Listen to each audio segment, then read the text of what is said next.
Hello friends, कैसे आप सब। सुबह के मैं काम काफ़ी निपटा चुकी हूँ, चाय वाय भी हो चुकी है और अब मैं आ गई हूँ ज़रा बेडरूम में। थोड़ा सा पर्दे वगैरह हटाए हैं मैंने और यहाँ पर बालकनी में ना एक कबूतर ने अपने अंडे दे दिए थे। दरअसल यहाँ पे कार्टन रखे हुए थे तो उसमें ही, तो जब बालकनी में काम हुआ था ना, वार्डरोब वगैरह बनी, तो उसमें फिर उन लोगों ने नीचे उठा के रख दिए थे। तो ये देखिए कितना बढ़िया घोंसला बनाया हुआ है। तो अभी यहाँ सफाई नहीं कर रही हूँ इसलिए क्योंकि बच्चे थोड़े आराम करते हैं यहाँ पे, जब तक ये बड़े नहीं हो जाएंगे तब तक उड़ने लायक, तब तक ये यहीं रहेंगे। तो इसलिए थोड़ा और मुझे देखते ही ना बेबी बर्ड उड़ जाती है, वो उसकी जो माँ है ना वो उड़ जाती है। तो मैं आ गई हूँ वहाँ से किचन में। अब किचन में सबसे पहले कई बार क्या होता है कि सारे काम निपटाते निपटाते ना ध्यान ही नहीं रहता कि पानी नहीं पिया, और प्यास लगती रहती है लेकिन ध्यान से उतर जाती है। तो मैंने सोचा पहले फटाफट एक गिलास पानी पिया जाए और उसके बाद काम शुरू करें। तो रात को मैंने यहाँ पर चने भिगो दिए थे, काबुली चना। तो अब ये देखिए कितना फूल के एकदम डबल हो गए हैं।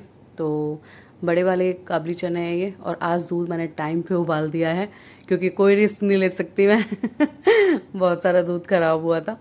हाँ, वो अलग बात है कि पनीर बन गया तो वो काम आ जाएगा एकदम बढ़िया से।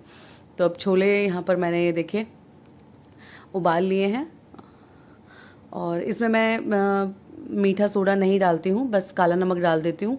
और एक मोटी इलायची और एक वो डाल देती हूँ मैं, सिनेमन स्टिक यानी कि दालचीनी का टुकड़ा। तो उसी के साथ ही बॉईल कर लेती हूँ मैं, एक सीटी तेज़ आंच पे, और उसके बाद 15 मिनट के करीबन उसको लो फ्लेम पर पकाती हूँ। तो साथ साथ मैं दूसरे काम भी निपटाती जा रही हूँ। किचन छोटा हो या बड़ा फैल जाता है, आप ज़रा भी कुछ काम करें तो उसको मैं साथ साथ निपटाती जाती हूँ। और बस यहाँ पर ये देखिए थोड़ा थोड़ा जो फलियाँ वगैरह मैंने काट कर रखी हैं तो उसी को मैं फ्रिज में मैंने सोचा रख दूँ। और साथ ही बॉटल वगैरह भी हो जाती हैं कि पानी वानी भरना है बॉटल में, तो बॉटल भी पानी भर के रखी। क्योंकि बच्चों का ये है ना कि वो ले तो लेते हैं लेकिन ले जाते हैं अपने कमरे में रख देते हैं, और फिर वहाँ से ले लेके आओ और फिर खुद ही भरो। और अगर भरना भूल जाओ तो फिर ये कि हमें तो ठंडी बोतल मिलती नहीं है पानी पीने के लिए। तो मेन है, या तो मैं भरती हूँ या हस्बैंड भरते हैं, बच्चे बहुत कम भरते हैं। छोटा बेटा है उसका तो अलग ही अपना वो रहता है कि वो उसका ले जाके बैठ जाएगा, फिर रूम से निकाल निकाल के लाओ बॉटल्स। तो बीच बीच में ये भी काम हो जाते हैं। और मेड मैंने नहीं लगाई हुई क्योंकि मेरे पैरों में काफ़ी दर्द रहता है, और अगर मैं ये काम नॉर्मल अपने घर में नहीं करूँगी तो मैं बिल्कुल ही बैठ जाऊँगी। तो इसलिए मैं मेड नहीं लगा रही हूँ। जब तक मुझसे हो सकता है मैं अपना सारा काम खुद ही कर रही हूँ। बाकी बीच बीच में अगर मेरे को दिक्कत होती है कभी तो मेरे हस्बैंड काम में हेल्प कर देते हैं, कोई ऐसी दिक्कत आती नहीं है। तो यहाँ पर देख सकते हैं आप कि बस छोले उबल गए हैं, तो मैंने सोचा मसाला पीस लूँ। तो मैंने यहाँ पे हरी मिर्च, टमाटर, लहसुन, अदरक और प्याज इकट्ठे डाल दिए हैं ब्लेंडिंग जार में छीलकर, और बस अब इसको साथ में ही पीस लूँगी। अगर आप साथ में मसाला पीस कर उसमें उसको फ्राई करते हैं ना, तो उसमें मैंने देखा है कि ऑयल कम लगता है। तो यहाँ पर ये देखिए मसाला मैंने सरसों के तेल को अच्छे से गर्म करके मसाला चढ़ा दिया, उसमें नॉर्मल मसाले डालें। छोले उबल चुके हैं, तो ये छोले बहुत अच्छे लग रहे थे मुझे, तो मैंने इसमें से निकाल लिए थोड़े से। मैंने सोचा चाट बना लूँगी अलग से, तो इसको मैंने फिर फ्रिज में रख दिया निकाल कर।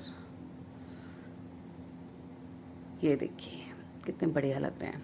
और यहाँ पर मैंने कसूरी मेथी भी डाल दी, और साथ ही जब छोले बनते हैं ना, काबुली चना या कोई भी छोले जैसे मैं बनाती हूँ, उसमें मैं 1 चम्मच देसी घी डाल देती हूँ। उससे ना टेस्ट बहुत अच्छा आता है, एक अलग ही टेस्ट आएगा आपको, उसमें खुशबू भी बहुत अच्छी आएगी, और उसी थोड़े से घी से ना एकदम फ्लेवर उसका बहुत ही बढ़िया आने लगता है।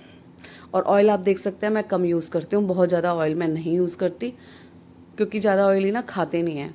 मतलब पूरी भी घर में कभी कभार ही जैसे बनती हैं, ज़्यादा पूरी पराठे कम यूज़ करते हैं हम लोग, रोटी ही ज़्यादातर खाते हैं। बच्चे तो वैसे भी डाइट फॉलो करते हैं तो उनको तो ये सारी चीज़ें वैसे ही नहीं वो होती, उनका तो बिल्कुल खाना एकदम कम तेल में हो, बटर बिल्कुल आधा चम्मच हो, ये सारी चीज़ें। और सारी चीज़ें मेज़र करके डालनी हैं, वेट करके डालनी है, वेइंग मशीन में करके उसका पूरा वेट तब बनाना है, पास्ता बनेगा तो 50 ग्राम बनेगा, उसमें बटर इतना पड़ेगा, ये सारी चीज़ें चलती रहती हैं। तो ये नॉर्मल खाना हमारा है, जो कि बच्चे बहुत कम खाते हैं। बड़ा बेटा तो फिर भी खा लेता है, लेकिन छोटा बेटा उसकी अलग डाइट रहती है अपनी।